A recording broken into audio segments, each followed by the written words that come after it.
یقین کے 3 درجات ہیں، علم الیقین، عین الیقین، حق الیقین۔ اس کی مثال یوں سمجھیے کہ آپ کو کسی شخص نے بتایا کہ گٹ والا یا مانا والا یا سٹاپ پر کسی نے معاذ اللہ ویگن کو آگ لگا دی، کسی بدبخت نے، ویگن جل رہی ہے، وہ کسی نے بتا دیا، آپ نے ویگن کو جلتے ہوئے دیکھا نہیں ہے، آپ کو کسی نے بتا دیا تو آپ نے اس کی خبر کو آگے نشر کر دیا۔ بات سن کر وہ بندہ جلدی جلدی اپنے مکان کی چھت پہ چڑھ گیا، اسے دیکھا کہ دھوئیں کے مرغولے اٹھ رہے ہیں، بہت دھواں اٹھ رہا ہے۔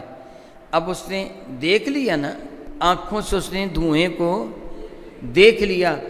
اب کوئی اس سے پوچھے کہ کیا مانا والے کے سٹاپ پر ویگن کو آگ لگی ہوئی ہے، اس کا جواب کیا ہوگا؟ لگی ہوئی آگ۔ اسے پوچھا جائے تجھے کیسے پتہ چلا، اب وہ شخص کا حوالہ دے گا مجھے فلاں نے بتایا؟ نہیں دے گا نا۔ کیوں نہیں دے گا؟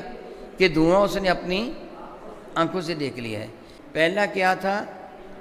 علم الیقین۔ دوسرا کیا ہے؟ عین الیقین۔ ایک بندے نے موٹر سائیکل اٹھایا اور چلا گیا وہاں جا کے دیکھا تو وہ تو ٹائروں کو آگ لگی ہوئی تھی۔ یہ حق الیقین ہے کہ جب تحقیق کی گئی تو بات ثابت ہوئی کہ اصل کیا ہے۔